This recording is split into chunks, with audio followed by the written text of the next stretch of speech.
Nous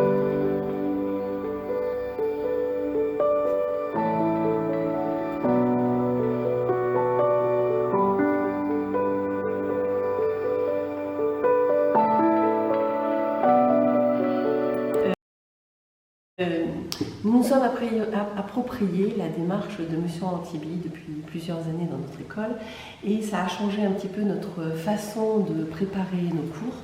Donc dans notre démarche, nous préparons toujours l'évaluation en amont pour que nous ayons un contrat à mettre en place avec nos élèves, puisque le PCC c'est l'évaluation par contrat de confiance, et qu'il est important pour nous qu'ils aient confiance et qu'ils sachent exactement ce qui va les attendre dans cette évaluation. Donc le cahier de géographie par exemple, donc dans le cahier de géographie il y a la leçon qui est le lien qui va être le lien entre l'école et la famille. Donc nous avons cette leçon avec tout ce qu'il faut savoir. Là le thème c'était habiter un écoquartier. Et au terme de cette leçon, les enfants écrivent sur leur cahier ce qu'ils doivent savoir pour l'évaluation. Donc je dois savoir les définitions de l'écoquartier, les 5 piliers, 3 ou 4 gestes pour sauver la planète, et revoir les phrases vrai ou faux. Par exemple, pour cet exercice-là a été fait en classe et il va être présenté exactement de la même façon dans l'évaluation pour que même au niveau de la présentation de l'évaluation, il ne soit pas piégé. Très souvent, on avait remarqué que les évaluations qui étaient faites autrement avaient tendance à déstabiliser les élèves. Et pour qu'ils ne le soient pas, on reprend exactement, conformément à ce qui a été fait en classe, sauf qu'il va y avoir des choses on va pas tout mettre dans l'évaluation. Donc l'enfant repart avec sa fiche de révision qui est dans le cahier, comme ça les familles le trouvent obligatoirement. Et dans une séance spécifique, nous apprenons à apprendre la leçon. C'est-à-dire que quand il y a marqué « je dois savoir la définition des écoquartiers », les élèves ont quelques minutes, pendant cette séance-là, où ils doivent chercher dans la leçon où est exactement cette définition. Quand il y a marqué les 5 piliers, on reprend exactement ce qui a été fait et eux-mêmes cherchent les réponses à leurs questions. Ainsi, on est sûr qu'ils peuvent travailler seuls, qu'ils savent exactement où chercher les réponses, et après il n'y a plus qu'à restituer correctement la leçon sans les piéger. Quel est le rôle du mot confiance dans cette démarche? Donc dans cette démarche, ce qui est intéressant, c'est qu'ils savent exactement sur quoi ils vont être évalués. Les parents nous ont fait un retour comme quoi pour eux c'était vraiment plus facile de savoir ce qui allait être mis dans le contrôle, plus facile pour eux de les faire réviser, de les faire travailler. Évidemment, un enfant qui n'a pas envie de travailler, s'il ne l'apprend pas, il n'y aura pas de résultat. Mais un enfant qui travaille sera toujours récompensé. Plus on travaille, plus on est récompensé parce que ce sera à l'identique. Donc c'est ça qui a été valorisé et c'est en ça que la confiance était vraiment mise à l'honneur. C'est-à-dire que avant, dans une leçon, ils cherchaient un petit peu ce qui allait être évalué, ils ne savaient pas exactement sur quoi ils allaient être notés, alors que maintenant, on leur dit exactement ce qu'il faut faire et les parents peuvent les aider. Et c'est une démarche qui est évolutive au fur et à mesure de la progression des élèves dans leurs années scolaires. Si dans les petites classes, CP, CE1, on peut vraiment mettre en place cette méthode avec la leçon, les questions qui vont être posées ou les exercices refaits à l'identique, au fur et à mesure de la progression des élèves dans leurs années scolaires jusqu'en CM2 et même ensuite au collège parce que c'est poursuivi dans le secondaire, on va amener les élèves à être de plus autonomes aussi dans la préparation de leur contrôle. On a fait évoluer la méthode d'André Antibi pour ne pas rester vraiment sur entre guillemets l'inconvénient qui a été pointé du doigt par certains enseignants par rapport à cette méthode, c'est-à-dire on leur donne entre guillemets les réponses à apprendre et on n'est plus que dans la restitution, ce qui était un petit peu entre guillemets, il n'y avait pas de réflexion derrière. Donc c'est vrai que nous avons développé la méthode d'André Antibi, nous l'avons élargie pour permettre aux élèves d'apprendre à apprendre.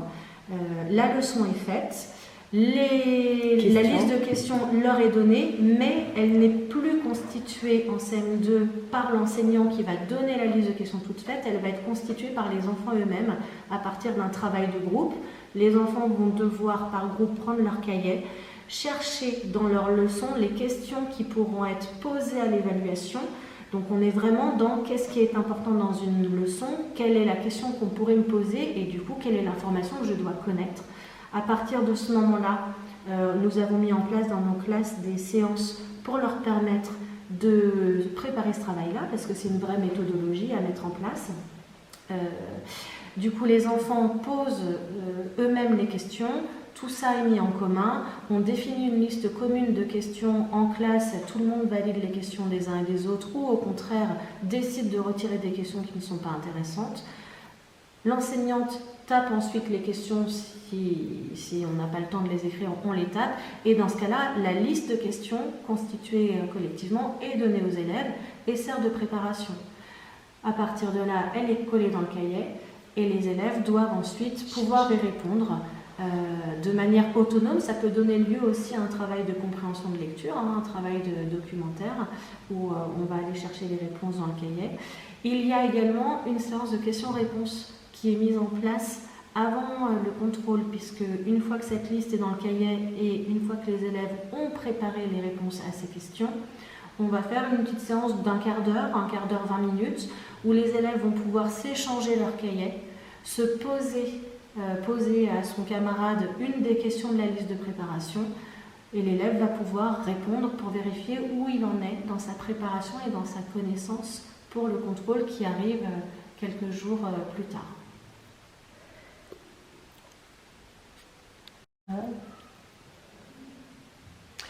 Donc l'évaluation par contrat de confiance peut être faite dans toutes les matières, notamment en français et en mathématiques. Ce qui est important, c'est de rendre lisible ce qu'on attend d'eux et de le rendre lisible en annonçant dès le début, dès la première séance, ce qui va être fait. Donc par exemple en mathématiques, quand je travaille sur les fractions, je leur dis exactement sur quoi on va travailler et quelle sera l'évaluation finale. C'est-à-dire pour les fractions, je leur demande, on va d'abord apprendre à les nommer, à les écrire, à les décomposer, à les comparer, à les placer sur une droite numérique, etc. Donc dès la première séance, je leur donne cette consigne-là et ils savent qu'il va y avoir tout ça à faire pour l'évaluation finale. Cette méthode est quand même très intéressante aussi par rapport au climat de classe et par rapport à la confiance que ça peut apporter, puisque c'est vrai que le fait d'annoncer aux élèves et de présenter aux élèves l'évaluation dès le début de séquence leur permet vraiment de comprendre et de mettre du sens sur leurs apprentissages. Ils savent pourquoi ils travaillent et ils savent que s'ils travaillent, ils réussiront leur évaluation. Et tout ça va permettre d'améliorer un climat de classe et permet d'améliorer le climat de classe. Et de leur donner confiance. Voilà, et de savoir pourquoi ils vont travailler. Et pourquoi ils ne réussissent pas quand ils ne réussissent pas non plus. Alors pourquoi ils ne réussissent pas? Alors là, ce sera le travail, puisque tout va être expliqué. À un moment donné, on ne peut pas dire « je n'ai pas compris », puisqu'il y a la séance de questions-réponses, il y a la séance où on doit justement lever toutes les interrogations et lever tout ce qu'on ne comprend pas. Et à la fin, c'est « j'ai tout compris ». On a toutes ces séances-là, donc maintenant je dois apprendre. Et apprendre, ça va être refaire l'exercice à l'identique avec exactement les mêmes consignes, puisque la consigne est importante et qu'il est important de refaire des exercices que les enfants ont fait, ils se sont entraînés à faire, donc on ne va pas les piéger, on va exactement refaire les mêmes exercices.